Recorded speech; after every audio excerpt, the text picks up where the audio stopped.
साथियों नमस्कार। बहुत इंपॉर्टेंट खबर है आज की तमाम उन कर्मचारियों के लिए और पेंशन भोगियों के लिए जो 30 जून को सेवानिवृत्त हो चुके हैं या जो सेवानिवृत्त होंगे। बहुत ही महत्वपूर्ण दिशा निर्देश जारी कर दिए गए हैं इस महत्वपूर्ण मामले पर। इस खबर को विस्तार से बताएंगे। उससे पहले चैनल पर नए हैं तो सब्सक्राइब करें, नोटिफिकेशन को ऑल पर क्लिक करें ताकि जब भी कोई हम सेंट्रल गवर्नमेंट एम्प्लॉय और पेंशनर से संबंधित उनकी सैलरी और पेंशन से जुड़ी हुई खबरें डालें वो वीडियो आपके पास नोटिफिकेशन के जरिए पहुंच जाए। दोस्तों, नोशनल इंक्रीमेंट पर जो लेटेस्ट दिशा निर्देश जारी किए गए हैं उसको हम विस्तार से बताएंगे। उससे पहले कुछ महत्वपूर्ण खबरें और भी हैं सेंट्रल गवर्नमेंट एम्प्लॉयज की, पूर्व सैनिकों की, उन पर जरा मोटे तौर पर प्रकाश डाल देते हैं। केंद्र सरकार की तरफ से अभी हाल ही में लीव ट्रेवल कंजेशन के लिए 2 साल की अवधि और बढ़ा दी है। कुछ चुनिंदा इलाके जहां पर केंद्रीय कर्मचारियों को जाने के लिए एलटीसी मिलती थी उसकी अवधि 2024 में खत्म हो रही थी, जिसको अब 2026 तक बढ़ा दिया गया है। दूसरा, पूर्व सैनिकों के 1 रैंक 1 पेंशन 3 के तहत पेंशन का रिवीजन होना शुरू हो चुका है और रिवाइज्ड कॉरिजेंडम पीपीओ के मैसेज भी आने शुरू हो चुके हैं।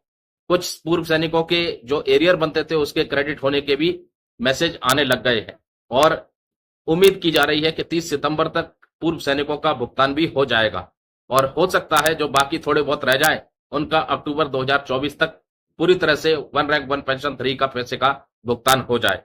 अब दोस्तों बात करते हैं, कुछ महत्वपूर्ण दिशा निर्देश जारी किए गए हैं नोशनल इंक्रीमेंट के मामले पर। डीओपीटी की तरफ से भी एक महत्वपूर्ण फैसला लिया गया है और रेलवे बोर्ड की तरफ से भी एक महत्वपूर्ण फैसला लिया गया है। तो रेलवे बोर्ड ने जो दिशा निर्देश जारी किए हैं तमाम जोनल्स को, वो दिशा निर्देश क्या है, किस तरीके से नोशनल इंक्रीमेंट को इंप्लीमेंट करना है, उसको मैं आपको बताता हूं।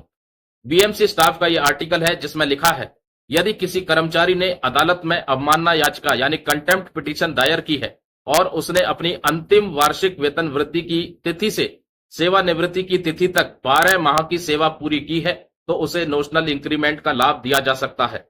ऐसे मामले में बोर्ड कार्यालय को संदर्भित किए बिना ही अदालत के आदेश को लागू किया जा सकता है, बशर्ते याचिकाकर्ता ने अवमानना याचिका दायर की हो। दोस्तों, जिसने भी अवमानना याचिका दायर की है उनके लिए साफ तौर पर दिशा निर्देश दे दिए गए हैं कि उनको नोशनल इंक्रीमेंट दे दिया जाए, कोर्ट का जो ऑर्डर है उसको लागू किया जाए। अब वहीं दूसरे मामले में क्या कहा है, किस तरीके के दिशा निर्देश है उसको भी जरा समझ लेते हैं। अन्य मामलों के लिए निर्देश, जिन मामलों में अवमानना याचिका दायर नहीं की गई है उन मामलों को बोर्ड के कार्यालय को अनिवार्य रूप से संदर्भित करना आवश्यक है।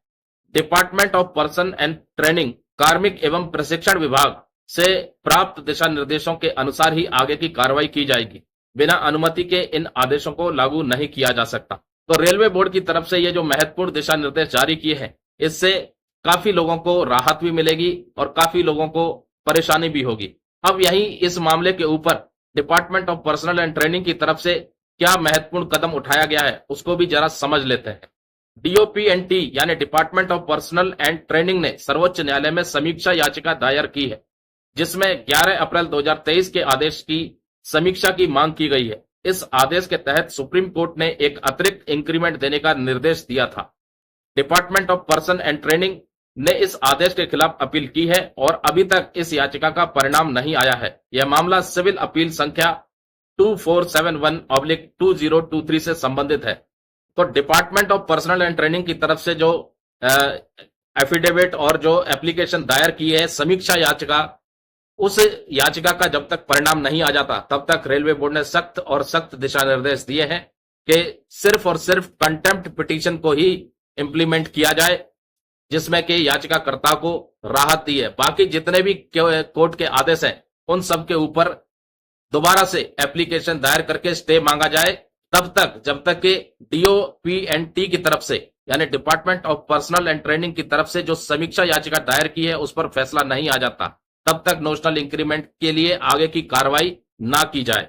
तो दोस्तों, ये एक महत्वपूर्ण खबर थी नोशनल इंक्रीमेंट को लेकर के। तमाम पेंशनर्स इंतजार कर रहे थे, चाहे वो रेलवे के हों, चाहे वो रक्षा विभाग के हों, चाहे किसी भी विभाग के हों। जो भी पेंशनर जिसने अपनी पूरी 1 साल की सेवा की है उस 1 साल की सेवा का फल उनको वेतन बढ़ोतरी के रूप में यानी इंक्रीमेंट के रूप में नहीं दिया गया क्योंकि सरकार के पास या विभागों के पास वो प्रोविजन नहीं था। और जिस प्रकार से department of personal and training की तरफ से समीक्षा याचिका दायर की गई है, उससे एक संकेत और नजर आता है कि सरकार पेंशनर्स को नोशनल इंक्रीमेंट देना नहीं चाहती है, जिसकी वजह से सुप्रीम कोर्ट के निर्णय को वापस से समीक्षा करने के लिए सुप्रीम कोर्ट में ही याचिका फिर से डाल दी गई है। तो दोस्तों, आज की खबरों में बस इतना ही। नमस्कार, जय हिंद, जय भारत।